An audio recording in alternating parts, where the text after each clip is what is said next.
بەناوی خوا کەیوانم ناوە وڵا وا من ناو بازاڕی ئاسفی سنا ئەو بازاڕی ڕاستە بازاڕی قەساوەکان وڵا کار و وەسایلی ئەتێقە و وەسایلگە قەدیمی خەرید و فرۆش دەکەم. وڵا حدودی 20 ساڵە خەرید مەشغوڵ بەم کارم. 20 ساڵەوێت خەرید و فروشی ئەم وەسایلە قەدیمیانە. کۆکردنم وەسایلانە کەمی دژوار و سەختە، چون هەر کامێکی هین شارێکە، هەر کامێکی هین وڵاتێکە، هەر کامێکی هین ئاواییکە، بازی هەر ناو ئاوایی وشتۆر کامێکی هین شارێکی دوور و وڵایەتیشی بگەڕی بەم شار و بەو شار و یا تێن بۆ لامان شارستانی وشتە تێگیانە مامەڵاکەین، هەر کامێکی لە تەرەف جنوبە و لە تەرەف شماڵە و هاتوچوونەکەن و ئێتە جنس تێرن جنسی خۆیان و ئێمێتە جنسی خۆمانە مامەڵەیەکەین، خەرید و فرۆشیەکەین و یا معاوزەیەکەین.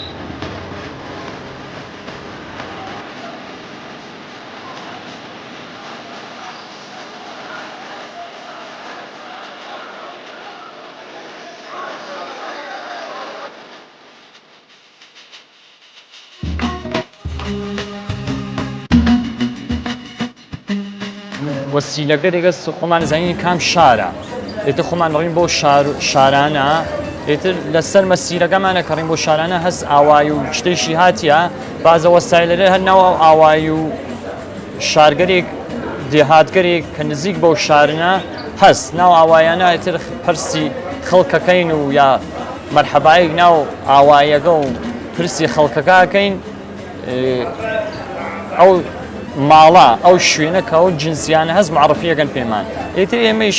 تەکیانە مامەڵە ئەەکەین ئەڕینە بەرەوە تەگیانە قساکەین قیمەتی خۆمان ئەیژین، ئێتر بازە وەختی گەس مامەڵەمان ناوێت نایدەنی ئەیژین هین باوە و بابە پیر و بابە گەورەمانە مەسەن نایفرۆشی. ئێتر مێ شەرواڕین ئێتر قسمەت بوو مامەڵەیەکەین و ئەهێنین و قسمەتیش نەوێت ئێتر دەستخاڵی ئەگەڕینەوە. بوو بازێکی کە ناو ئەم کار و ناو وەسایلی قەدیمیۆمانە بێ بەڵێ وەڵام مهم نییە بووی ئەی کڕێتەوە. بازیگی مەسەن ئەسەن مهم نییە مەسەن چون عەلاقەی زۆری هەیە بەم وەسایلە قەیمی و شتانە وەک کولکسیۆنی هەیە بۆ ناو کولکسیۆنەکەی خۆی مهم نییە بۆی ئەسەن ئەی کڕێت بە زۆریش بووگە دەستیەکەفێت و ناوی چینەکەی یادایەنێت و ئەی کڕێت.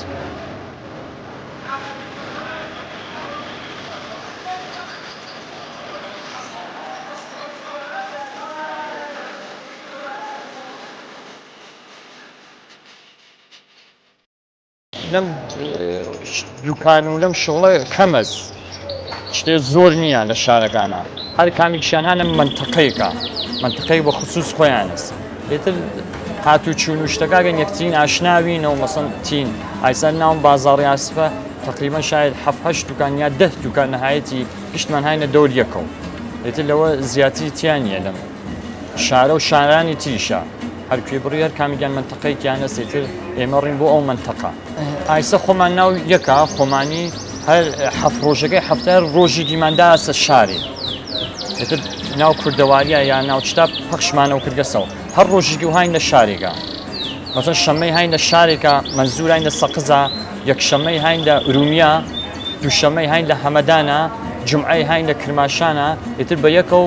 بەساتەکەین هەر ڕۆژێک و هاین لە شارێکە سەب تا ئێوارە لەو وەسایل و جنسکەری وا خەرید و فرۆشەکەی بەشی خۆمان هەڵەگری نێبین بەو شارە بە ساتێکەین یانەوە قەهوەخانەمان هەست بە قەول ئیسلاحی قەهوەخانەمان هەست کە جەمەوینەوە دێنە وەسایلەکان دانین بۆ دیت بۆ دیگەران هەر کامێکیشی و لە شارێتین تەبریزە، زەنجانە، مەشهەدە، ئیسفەهانە، ئەهوازە ئامشووی توا و ئێرانەکەین ئامشووی توا و ئێرانەکەین تەرەف شماڵ تەرەف جنوب تەرەف مەشهەد و شتە تەرەفی زەنجان، تەبریز، ئەفغانستان، هند، پاکستان ئەوانیشی تین مامەڵاکەین تەکەوانە جنس تێرن وەسیلە تێرن وەسیلەیان پیاین.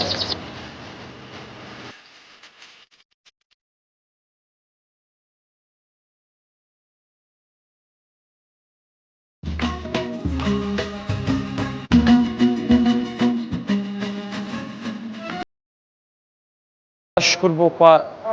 خاسە چون بازێکیان خاترەیان هەست لەم وەسایلانە یادگاری ئەسەن ئەنرژیکی خۆشی هەیە ئەنرژیکی جوانی هەیە بۆیان حەزیان لێ وەڵا وەک دێکۆر وەک کولکسیۆن وەک حەڵ فرێک ژێر و ئەستفادە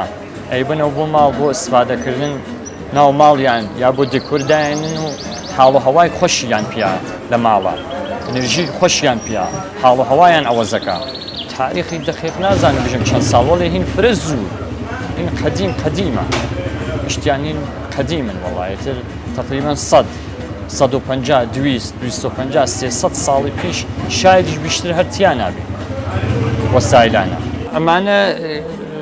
زۆر قەدیمیە ئایستا ئەمە جێگەی وەسایلی خەنەفیس و وەسایلی هین حمامە ئەمانە وەسەن وەسایلی دیمەشۆرە و خەنەفیس و شتیان تێگر قەدیم ناو ئەمەیان بر بۆ حمام ئێتر وەڵا ئەمانیشی هەیە ئەمانیش هەر مسن هەر این تەرەفی زەنجان و تەبریز و ئەو منتەقانەنە کەوگیر و مەلاقەی قەدیمی مسی کەوگیر و مەلاقەی قەدیمی مسیە ئەمیشی وەڵا قەدیمی ئەمی چراکۆی قەدیمە کە باتریە خۆ ئەمانیش ئەمیش زۆر قەدیمیە ئەرێ وەڵا ئەمیشی جامی چلکلیلی قەدیمە